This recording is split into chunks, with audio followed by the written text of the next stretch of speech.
All right, okay. Good morning. So today I'm presenting grand rounds, and I thought it would be appropriate to talk about cannabis and epilepsy because this is one of the hot topics that many people are talking about today, not only physicians but also patients in clinic. I have many patients already asking me about the use of cannabis in the treatment of their seizures. And I didn't know a lot about it, so I decided to go ahead and research it and find as much as I can so I can give information that is based on literature to people, to patients. So anyway, this is cannabis and epilepsy.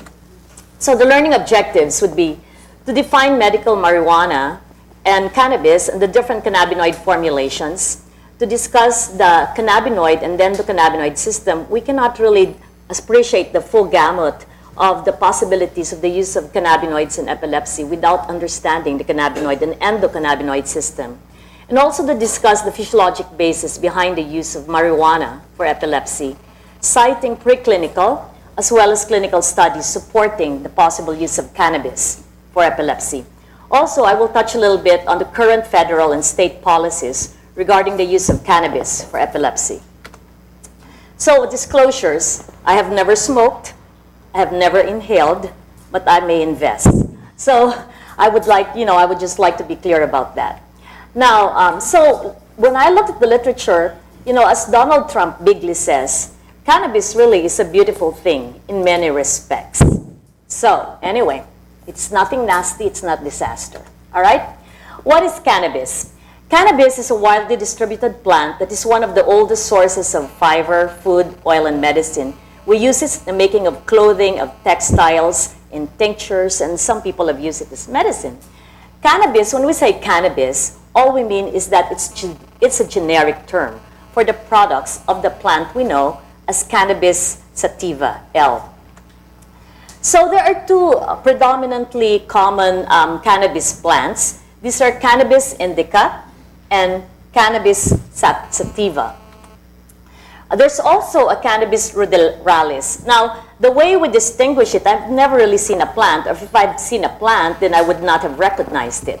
But according to the literature, Cannabis sativa is a little bit, has more narrow leaves. The branches are more narrow, they're further apart. The coloration tends more towards spring green, and they tend to be taller and produce fewer flowers. Whereas indica, the leaves, as you can see, are wider and broader. The leaves are closer together. They're more of a deep olive color rather than the spring green color of sativa. And then we have this Cannabis ruderalis, which is of shorter stature and generally small size, and the leaves are a little fewer. But what we know of cannabis right now is based really on Cannabis sativa, but we'd like to know a little bit also about indica. So the two cannabis species I just mentioned is Cannabis sativa, which is the oldest known species used by humans. In China, it has been used in ancient times. There are more than 420 compounds in Cannabis sativa, and one of them we see is eugenol, which acts at the GABA-A receptors. And there are 100 or more terpenophenol compounds, or what we call phytocannabinoids. Now, Cannabis sativa is also an old known species of cannabis, and it's referenced in the ancient Hindu Veda text as early as 1700 BC. Now, one thing to know about the two species is that Cannabis sativa usually has a higher THC, and when I say THC, it's tetrahydrocannabidiol, compared to the CBD ratio or the cannabidiol ratio versus indica. Hence, because they have an increased tetrahydrocannabidiol content, Cannabis sativa strains tend to be more psychoactive and stimulatory compared to the indica strains that are more sedative and do not really have the psychoactive component. So, researching this, I tried to see how people use marijuana. Apparently, there's a cigarette or a joint. They call it a blunt sometimes. And then there is the cigar, the marijuana cigar, as we can see here. I guess that's the marijuana cigar, and this is the joint or the cigarette or the blunt. And they can come in a variety of edibles, So they could come in little chocolate packets, which can mimic some of the known standard chocolates that we have. So we have Kit Kat, which is Kit Kat, Twix, for Twix, Butterfinger for Butterfinger. So, you know, if you don't look closely, then you might get tricked. There are also very good marijuana edibles, pastries. We have the so-called marijuana brownie and the marijuana cupcakes. So, we cannot further proceed in our discussion if we are not together in what we talk about. So let us define things. Marijuana, when we say marijuana, we refer to the dried leaves, the flowers, the stems, and the seeds. This means the whole plant. I gave you those paper handouts, and it has the different glossary terms of the cannabis, you know, of what we define as marijuana, recreational marijuana, etc. So recreational marijuana, of course, is the use of marijuana for non-medicinal purposes, which is RM. And then medical marijuana, MM, is the use of cannabis and its products in an attempt to alleviate, to treat, or alleviate the symptoms of a disease by patient choice, understanding at this current time that there is a lack of placebo-controlled randomized trials supporting the favorable efficacy and safety of these products. People sometimes say hashish, and now I know that hashish means resin-soaked flower buds of the cannabis plant.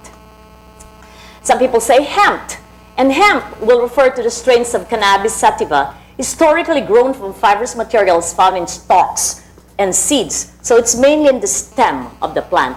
It may contain minimal amounts of tetrahydrocannabinol and cannabidiol, and in flowering portions, you could still extract this cannabidiol, but not as much as if you were to use the leaves and the leaves of the plant. Now, cannabis oil would refer to concentrated cannabis extract, and it generally contains high concentrations of tetrahydrocannabidiol. And cannabis resins would be semi-solid extractions of the whole cannabis. So what do we refer to when we say cannabinoids? When we say cannabinoids, this means the major lipophilic, the fatty constituents of cannabis plant. This can be both exogenous or they could be endogenous. Okay, exogenous comes from external, the external environment, and endogenous is from within our body, physiologic. Endocannabinoids are the chemicals produced by our body that target these cannabinoid receptors, which we have. And synthetic cannabinoids are those produced in the laboratory to structurally or functionally mimic the function of endocannabinoids or phytocannabinoids.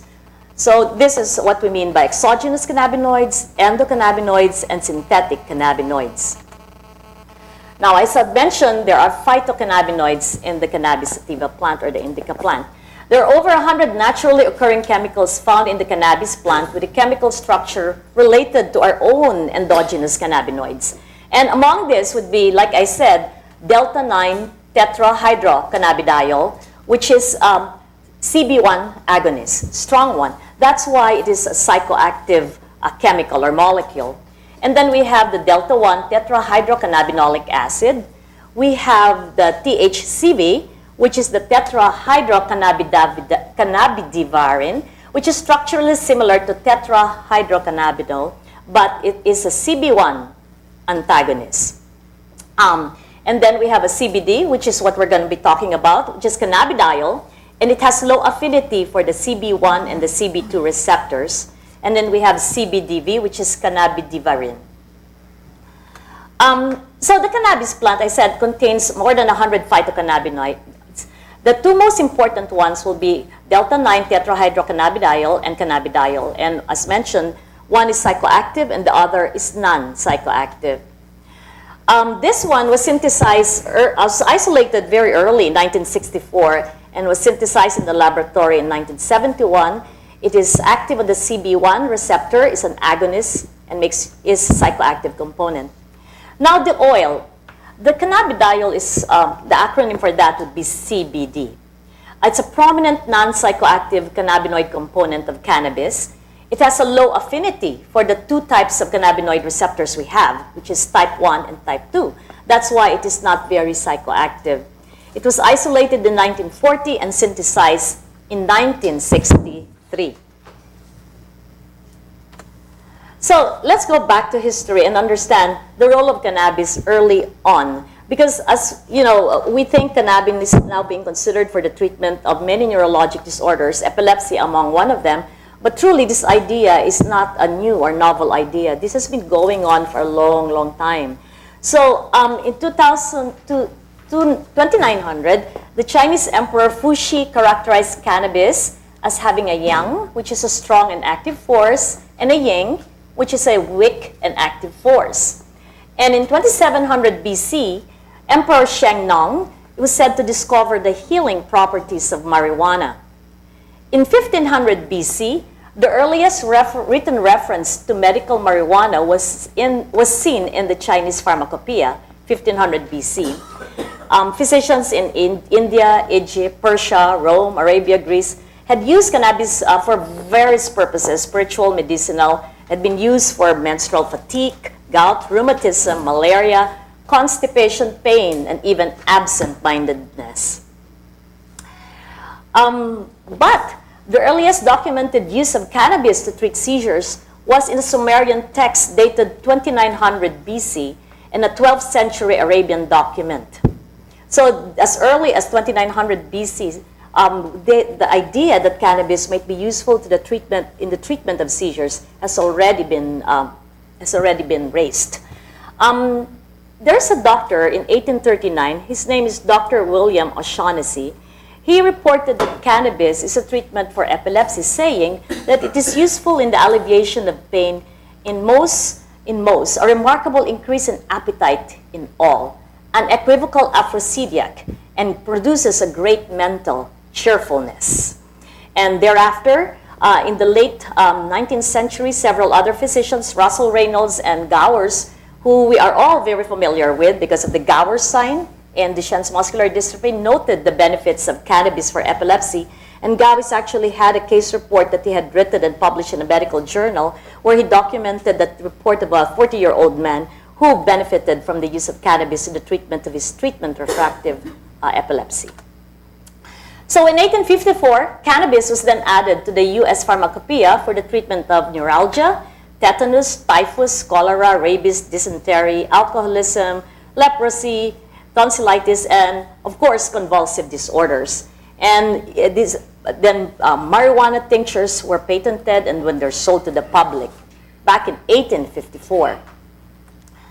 And as I said, Gowers reported this man who was on multiple anti-epileptics, bromides were the anti-epileptics at that point in time, whose seizures were controlled when he took 9.8 cannabis sativa 3 times a day for 6 months. In 1906, there was an act that was passed. This was called the Pure Foods and Drug Act, and it regulated marijuana and required that it's labeled. So that was the first sign of the regulation of the production of marijuana. Now, in 1911, Massachusetts becomes the first state to outlaw now cannabis, and then thereafter, many other states followed suit, outlawing cannabis. In 1928, the cannabis was now added. It was not just outlawed in several states, but it was now added to the UK's Dangerous Drugs Act. And in 1937, there was some marijuana. It was now taxed. There's a Marijuana Tax Act, and this was actually opposed by the American Medical Association, saying that it's infringing on the ability of physicians to treat their patients appropriately. And then, lo and behold, in 1942, marijuana now was removed from the U.S. Pharmacopoeia.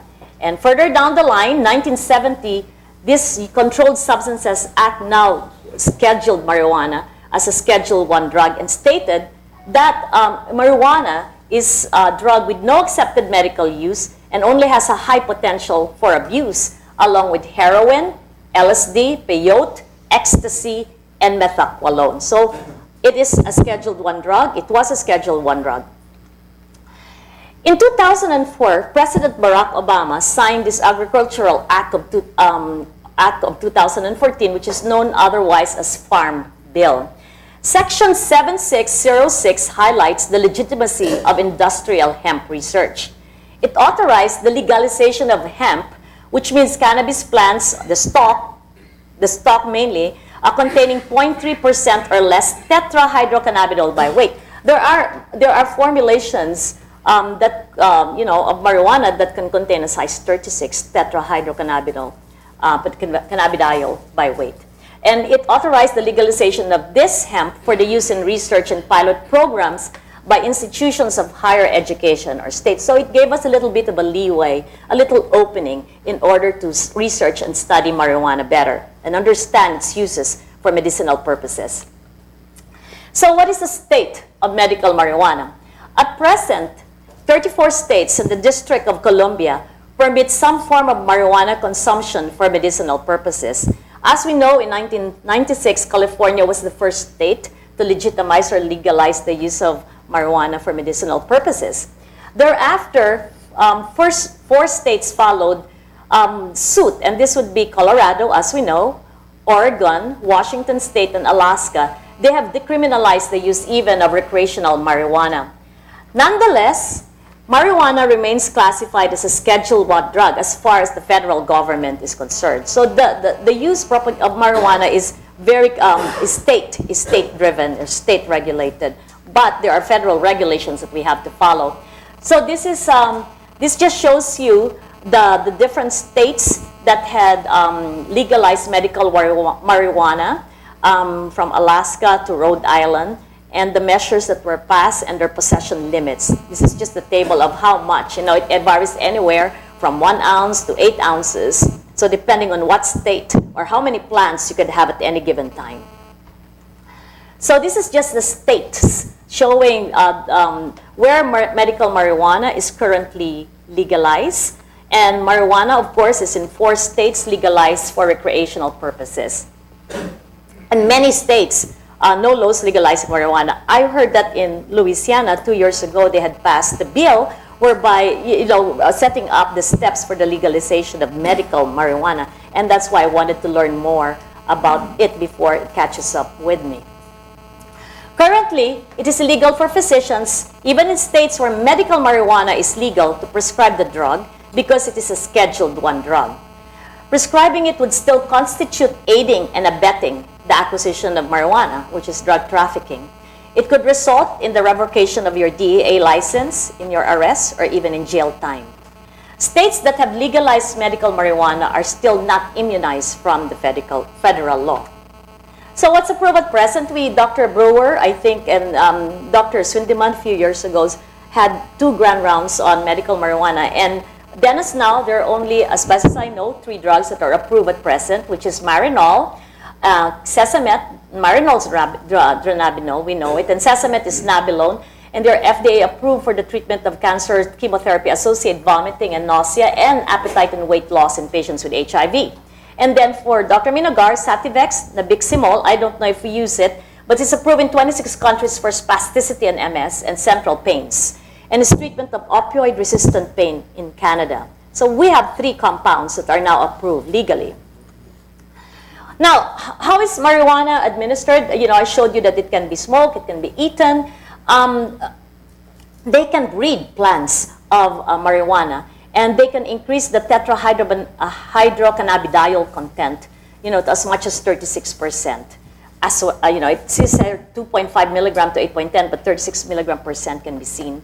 The pharmacokinetics, it has a low bioavailability after oral ingestion. Smoking can deliver 20 to 25% into our circulation, and the plasma levels will peak several minutes and then fall rapidly within an hour and then decline slowly. It is lipophilic, and it redistributes between blood, brain, muscle, and fat. It's long-term storage in fat. It is also highly bound to plasma proteins. So this is metabolized by the liver, and there's 100 metabolites. And the feces, there can be an excretion of unchanged compounds. The half-life is about 1 to 4 days, but may take about 5 weeks to completely eliminate. Chronic users may have detectable levels for up to 80 days. 80 days, you could see the marijuana. Now, going back, we have to segue now into the physiology. Cannabinoid receptors. So we have cannabinoid receptors in our brain. And these are 2 types, is CBR1 and CB1 receptors, or the CB2 receptors. These are G protein coupled receptors, and the activation of this receptor dissociates something called the beta gamma complex. And the dissociation of this beta gamma complex will result in decreased adenylate cyclase production of cyclic AMP. It can increase the opening of 8-type potassium channels and decrease the opening of N and PQ-type voltage-gated calcium channels. It increases G-coupled rectifying potassium channels opening, and it can decrease presynaptic cell excitability and calcium release. So it modulates the release of many neurotransmitters. It also modulates long-term potentiation. Now, the cannabinoid receptors are distributed differently. The type 1 receptors are distributed in the brain, in the CNS with the neocortex, hippocampus, amygdala, basal ganglia, thalamus, hypothalamus. The nucleus accumbens and substantia nigra having the most type 1 receptors, while the CB2 receptors are more commonly seen in immune cells. So this is just a distribution of the CB2 receptors, which are mainly in the immune cells, but the CB1 receptors are mainly in the brain. So this is just another cartoon showing the varying distribution of the CB1 receptors on the cortex, all the hippocampus, cerebellum, basal ganglia. So like I said, there are two types. We have the receptors in the brain, and we have cannabinoids. We have the exogenous cannabinoids, and we have the endogenous cannabinoids. So what's the endogenous cannabinoids? Now, endogenous cannabinoids we have physiologically in our brain. They are synthesized on demand from lipid precursors via several enzyme-catalyzed biosynthetic pathways. They're stimulated by an increase in intracellular calcium ion concentration, and they are released. And when following release, it is reuptake by simple diffusion or facilitated carrier-mediated transport.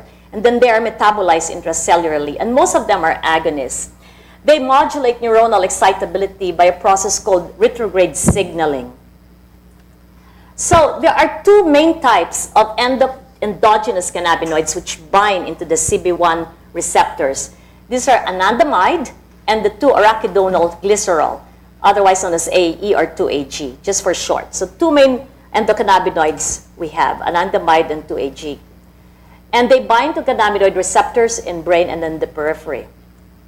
So this is just the cartoon showing, so this is the endocannabinoid, which is synthesized from lipid precursors, usually in the cell membrane after there's an influx of calcium. And this is released and reuptaked again. And when it's reuptake in the CB1 receptor, which causes a dissociation of the beta, gamma, and the alpha G protein receptors, which causes which modulates now neuronal excitability. Now, could cannabidiol, which is the oil, have a role in the endocannabinoid system? There is some basic science evidence for this. These are not direct, they are indirect, but there are lower levels of endocannabinoid anandamide in the CSF of newly diagnosed patients of temporal lobe epilepsy. Also, resected epileptic tissue may have lower levels of the CB1 or type 1 cannabinoid mRNA, and will have reduced enzymes needed for the synthesis of 2-AG. It also binds to some receptors called the TRPV, which is the transient receptor potential of the vanilloid type, which are two types, type 1 and type 2, and they also modulate neuronal excitability. So there must be indirect evidence for the role of CBD in the endocannabinoid system. Now, there are also preclinical evidence of the anti-seizure anti-epileptic events of cannabidiol. Cannabidiol is an antagonist of this G protein coupled receptor GPRR, which decreases presynaptic calcium release. It also inhibits the degradation of fatty acid amyl hydrolase, thereby increasing the levels of anandamide and increasing the endocannabinoids. It also blocks a nucleoside transporter, which in effect decreases adenosine. It binds to 5-hydroxytryptamine. It has antioxidant, neuroprotective, and anti-inflammatory effect. That's why now it is being studied for a neonatal hypoxic ischemic encephalopathy. And there's some evidence to suggest it also modulates the mTOR pathway, the mammalian target of rapamycin pathway. There are animal models too for the anti-seizure and anti-epileptic effects of cannabidiol. It has anticonvulsant effects in 6 seizure models in rats and mice. So it has been studied in pilocarpine-induced seizures, in chinic acid-induced seizures, in maximal electroshock seizures, in about many of 6 other models, partial seizures that are kindled in mice. And the action is independent of the CNS CB1 receptors. Cannabidiol has also been shown to reduce epileptiform activity in hippocampal slices in vitro.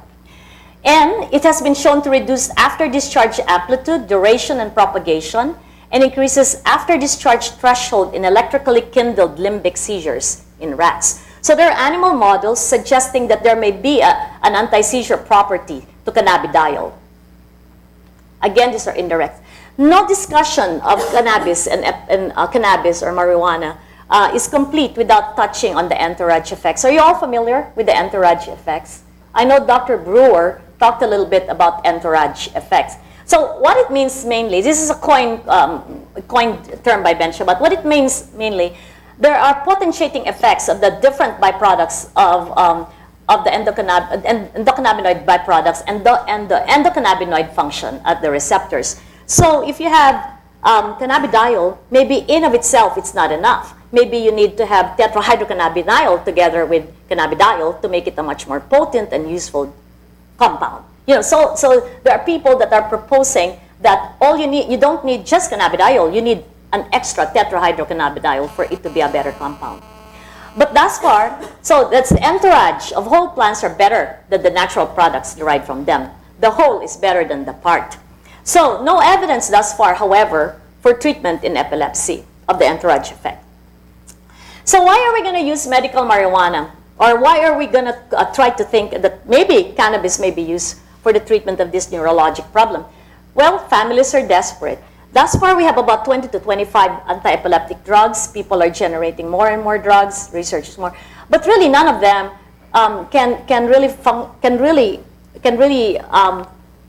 none one of them is a perfect drug. The holy grail of epilepsy treatment is seizure freedom. And that is a very, that is a goal that is not easily achievable. We have very limited treatment options. So we have here, VNS, we have responsive nerve stimulator, we have tinkered with the VNS, we now have Aspire, we may be using DBS, we have the ketogenic diet, but still, really, if we're honest about it, our treatment options are very terribly limited. And also, whatever treatment options we have are not perfect. Many of them, they have toxicity. And whenever we try to get something out in the market, the IRB here takes a long time. There's a lengthy FDA approval purpose. So it's just very difficult to get adequate treatment in a timely manner. We know we have patients with epilepsy, and many of them are treatment resistant. So it's really have just very limited armamentarium. So we want to see if this is something we can add to our therapeutic armamentarium. So I just mentioned Gowers. So what evidence do we have of cannabis? We don't have a lot, but we have anecdotal evidence. Again, Gowers, I said, treated a 40-year-old man who had fits for 25 years, and he began taking bromide, no effect. So he started taking cannabis indica, 1/6 of a gram 3 times a day, and he was seizure-free for 6 months. And then he stopped it, and then his seizures recurred, and he took doses of Indian hemp, and then he was free from seizures for several months. And then he was lost to follow-up. So this is just a case report many, many years ago by William Gowers. And then thereafter, in 1949, Ramsey and Davis, they described 5 institutionalized children who failed both phenobarbital and phenytoin. And in these 5, 1 was seizure-free, given tetrahydrocannabidiol, and 1 was almost seizure-free, and 3 had no change. And then there's a single case report of a young man with epilepsy, also on phenobarbital and phenytoin, given marijuana together with his anti-epileptics, and he was seizure-free. And then there were other case reports, about other isolated case reports. But these are anecdotal data. Now, thus far, there's 4 small controlled cannabidiol trials before 2015 or 16. And these are the trials that we have by Mitchell in 1978, Kunha, Ames, Tremblay, and Sherman. They all are about patients with temporal, treatment-resistant epilepsy. And there are small groups. One is 9, others 16, 12, 12. And there's a placebo arm, this cannabidiol placebo arm. The dose was almost similar, 200 to 300 milligrams per day for several weeks, 3 to 18 weeks or months. And the efficacy, in 1, 2 seizure-free, 1 better, 1 change in the treatment group, and in the placebo 4 were unchanged. In the cannabidiol group, 3 seizure-free, 4 better, 1 no change, placebo only 1 better. And in Ames, there was no difference. In Tremblay study, no difference. So these are small study with very small sample size with some control, but very small. So, thereafter, Brenda Porter and Catherine Jacobson. Catherine Jacobson, who's the author of this study, actually has a son with epilepsy, with uncontrolled seizures. She's also a PhD, and she's a neuroscientist. So she was trained in Stanford, and she was in UCLA, and she started looking at the use of cannabis. And they did, with Brenda Porter, a survey, there's a Facebook group of patients with, parents with children with treatment-resistant epilepsy. And she sent out this survey, and then 19 people responded, 19 children, ages 2 to 16, and these parents were using cannabidiol-enriched cannabis. And of these 19, 13 had Dravet syndrome. Dravet syndrome is this severe myoclonic epilepsy of childhood, very difficult seizures. I will tell you more about that. Induced myoclonic static epilepsy, and then Lennox-Gastaut, and 1 idiopathic epilepsy. And this survey, 84% reduction in seizure frequency, 11%, 2 were seizure-free, 42% or 8 had greater than 80% reduction in seizures, and 6 had a 60%, 25 to 60% reduction in seizures. So, 84% had the reduction of seizures, and 42% of them have more than 80% reduction in seizures. This is a survey. So these improved benefits, the benefits included improved alertness, mood, and sleep. There were some side effects. Of course, this is a survey, so there's lots of limitations. We don't know the dose of the cannabidiol extracts that they were using. We don't know that the response truly was the response, except for parental report. And of course, there's a participation bias, because you don't know why people respond to surveys. And then this was followed by a doctor named Sean Hussain and Ramashankar, Epilepsy and Behavior in 2015. And again, Hussain has this Facebook page, Infantile Spasms Facebook page. And so he sent out this survey on the Facebook page and all the members. And they included 117 parents of children with epilepsy who gave cannabidiol products to their children. 53 of them have infantile spasms or Lennox-Gastaut. Now, of this, 85% of all parents reported a reduction in seizure frequency. 14% reported complete freedom from seizures. The median latency from epilepsy onset to cannabidiol use is 5 years. So these are people who are really treatment-resistant epilepsy. And they have used median number of A's. This is 8. The dose was 4.3 milligram per kilogram per day, the median dose. There were some benefits also suggested, including increased appetite, improved sleep, alertness, and mood. So this is a parental survey online as well. Again, participation bias. There's no way of verifying cannabidiol formulations. There's no placebo, no control, no blind and outcome ascertainment. But these are 2 surveys saying that parents think that cannabidiol is useful in the treatment of the seizures of their children. Now, we know Dravet syndrome, severe myoclonic epilepsy, it's very difficult seizures. I have about 3 patients with Dravet syndrome, very difficult patients. Prolonged febrile, non-febrile seizures, they go to the hospital every time for status epilepticus. Whatever you do, very hard seizures to control, SCN1A mutation. So, the discussion of cannabis cannot be complete without a touching on who Charlotte Figi. Charlotte Figi? Anybody know who Charlotte Figi? CNN. Yeah, CNN, correct, CNN. So Charlotte Figi is this poster girl or child for the treatment of Dravet syndrome using cannabis. Okay, so she was 3 years old and she developed very severe seizures, eventually diagnosed to have Dravet syndrome by SCN1A mutation. Now, her parents were very very proactive. Her dad was in the army. The mom showed the video of the child having the seizures. The dad came home. They started treating the patient and researching. And finally, the seizures were not really amenable to any form of treatment. And they decided to use cannabis. The mom had a friend, and sort of like they used it to try to see, and they found that it worked. So, but her story gained national attention because Sanjay Gupta had this documentary in CNN in 2013 called Weed. You know, so you can YouTube it, and you can see that Sanjay Gupta was there interviewing the parents, interviewing other people who use cannabis for treatments of various neurologic disorders. And at the end, he said, you know, I am more convinced than ever that it is irresponsible to not to provide the best care we can, care that often may involve marijuana. So because of this, everybody started looking at cannabis as a treatment of epilepsy in 2013. Now, Charlotte gets her cannabis from the Spana brothers, the Stanley brothers in Colorado. They're all college-educated brothers. They have a very big manufacturing plant, you know, in the mountains. You know, they also have sorts of growing techniques, and they breed several varieties of cannabis. These are she gets her cannabis from them. There are other places called Haley's Hope and everything, you know. So there are other places. Because of this, several authors, many of them child neurologists, some are not. Oren Divinsky is the lead author. There's something called the Expanded Access Compassionate Use Program. The FDA has it. This is the use outside of a clinical trial of an investigational medical product, one not approved by FDA. And a patient can seek individual access to this product for the diagnosis, monitoring, or treatment of a serious disease or condition.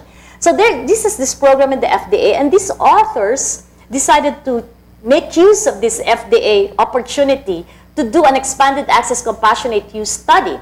You know, this is an open label interventional trial involving 11 centers in the United States.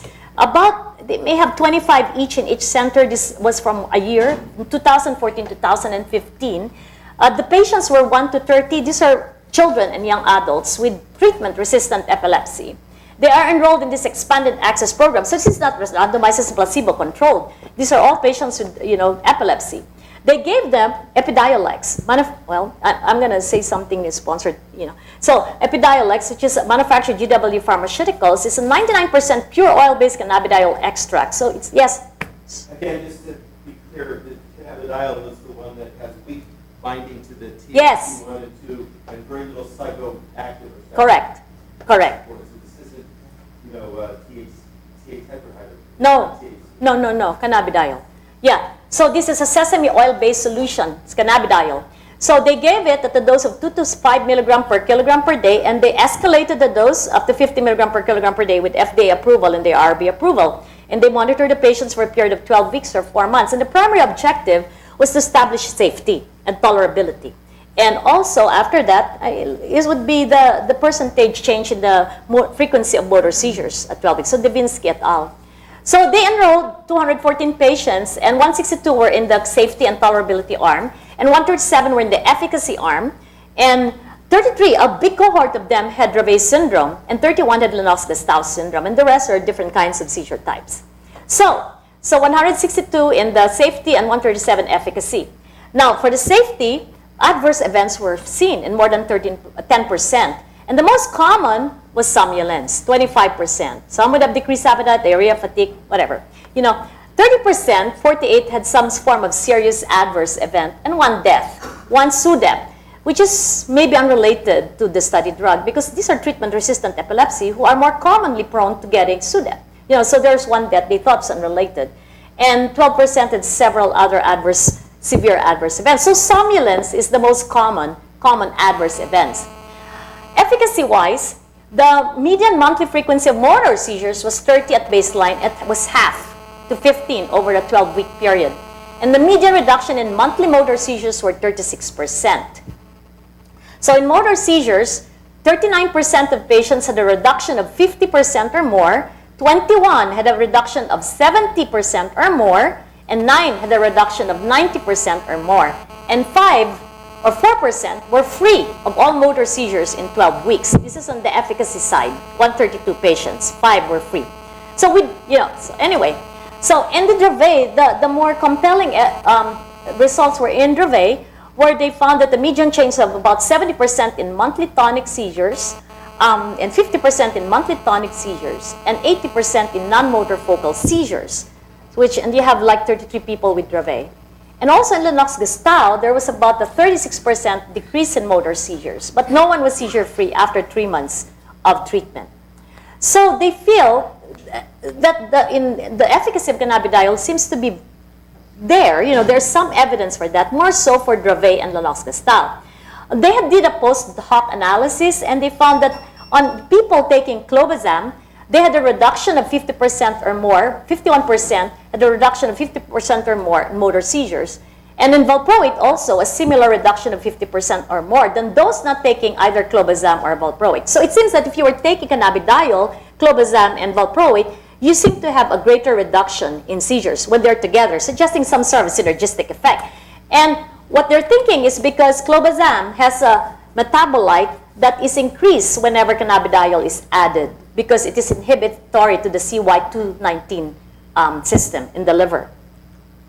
So following that, they then decided to do this Epidiolex phase 3 trial in Dravet syndrome, where they had 120 patients given 20 milligram per kilo per day, like the dose they had it. Baseline ADs was 4, 10 years old is the average age, and they're 13 seizures a month, they're treatment refractory. 14 weeks baseline, like any other clinical trial. You have a baseline and you have a tapering up period, 14 weeks. And the primary endpoint was change in monthly seizure. And there's a 39% reduction in Epidiolex versus placebo of 13%. And this was seen during the first month and sustained throughout the treatment period of 14 weeks. So again, it's well tolerated, somnolence being the most common side effect. 84% had mild to moderate adverse effects. And so it seems to be a well tolerated. 10 patients had serious adverse effects compared to 3 on placebo, and 8 patients discontinued treatment versus 1 on placebo. Yes? It looks like there's efficacy, but it doesn't look like it's well tolerated. It's made by some people, but that's a lot of adverse events. So I don't know how you could say it's well tolerated. Mild to moderate, yeah. Yeah, I mean, I guess it depends on how you see it. You know, I have to see the breakdown of I have to show you the breakdown of the adverse. But somnolence, by and large, is the only true adverse event, you know, seen in these studies. Then they went on to do the double-blind Lennox-Gastaut study, 2 to 55 years of age, 171 patients, either Epidiolex at 20 milligram per kilo or placebo added to current AEDs. And the median baseline drop seizure frequency was 74, so 74 per month of atonic seizures. There was a median reduction in monthly atonic seizures of 44% compared to a reduction of 22% receiving placebo. And the safety profile was similar to the open label study, 84 to 84%.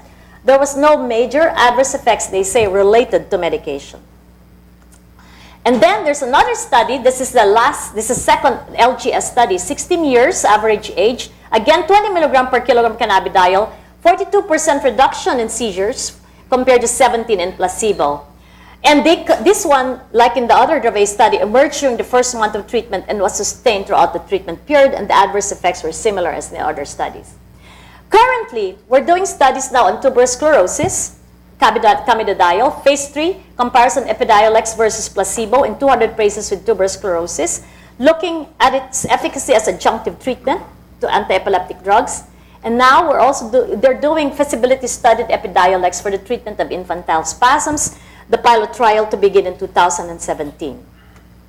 There was an Israeli study, which is a retrospective study with children with treatment-resistant epilepsy with a dose of 1 to 20 milligram per kilogram per day. Again, it's a parental report, like the Facebook group and Hussein study in UCLA. And there's an 89% reduction in seizure frequency in this study, with observed improvement in behavior, alertness, sleep. So, and adverse effects, again, somnolence and fatigue, diarrhea, irritability. Now, Insys Pharmaceuticals is now manufacturing synthetic cannabidiol, and they have completed phase 1 and phase 2 trials in epilepsy. There are plans to do LGS as well, infantile spasm studies, and studying its effect on withdrawal from cocaine dependency. Currently, there is a plan to do an NDA application and with the FDA, including data from what I gave you, the Dravet study and the 2 Lennox-Gastaut studies.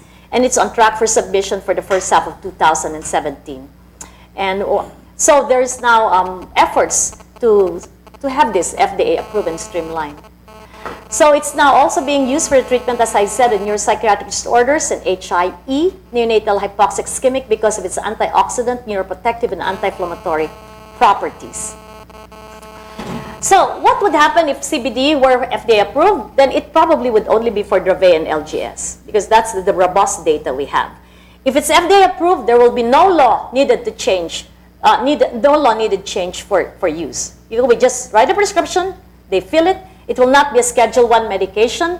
It probably will be better regulated because there's a lot of vernacular artisanal preparations out there with different components. And the FDA did a study on the different cannabidiol formulations, and they found that the amounts of cannabidiol varied from zero to 86% in the different formulations, and there were 86% inaccurately labeled.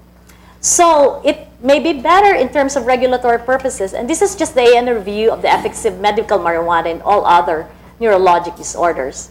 So summary, we have data from methodologically limited clinical trials of cannabidiol. We have parental reports of CBD-enriched cannabis and animal studies suggesting that cannabidiol may have valuable anti-seizure properties and the benefit may outweigh the ratio. They may, okay? These are small studies.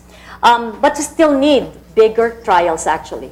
Randomized, double-blind, controlled trials in order to get more robust data that clearly demonstrate efficacy, safety, and tolerability of cannabidiol, not only for the treatment of epilepsy, but also for others, on neurologic disorders.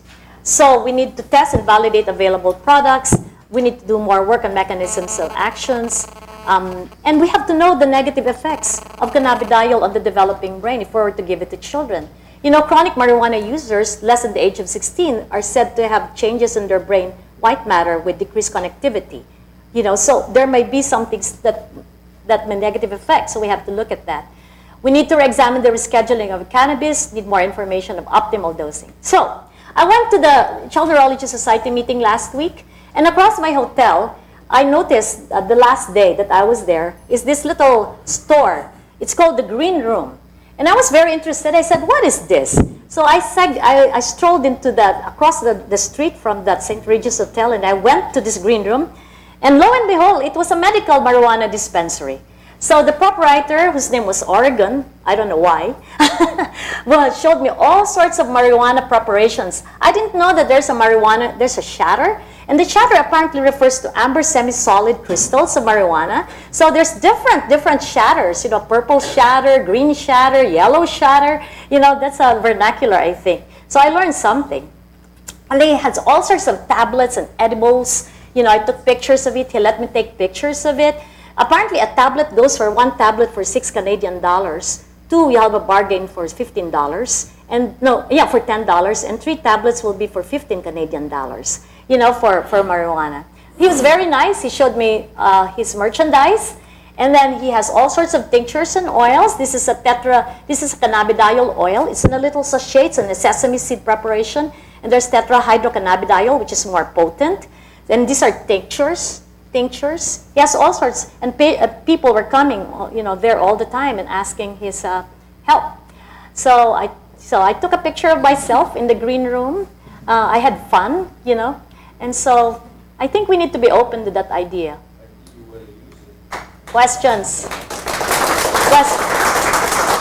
Yes? Yeah, you know, it's interesting that there's a big difference, or maybe, between pure cannabidiol and the THC, or the THC-rich, or the psychoactive. I Yeah. can tell you that, I mean, having been a user some in college, the drug really is quite potent. It's an hallucinogen, and from personal experience again, and you know, but that's THC, and I would think that and for example, the appetite stimulation clearly it increases. The THC does it. You said there was that weight loss. If anything, we're talking about really 2 different drugs. Yes. And one thing for one to be used, you know, in a pure pharmaceutical preparation, and the other is enriched a little bit.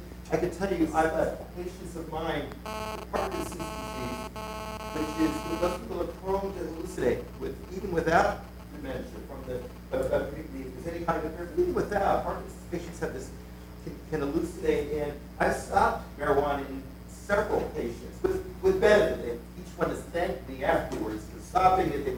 Whether or not they hallucinated per se, you worry about using this drug in schizophrenia. Well, maybe cannabidiol, maybe if it's pure, but if it has the THC, that's the last THC. We're not talking about THC here. It's really cannabidiol, the pure oil, which has a low affinity for the type 1 and type 2 cannabinoid receptors. Right. That's entirely different from THC, which has high affinity. But when you talk about enriched cannabidiol, depends on the formulation, So, anyway, so have a brownie.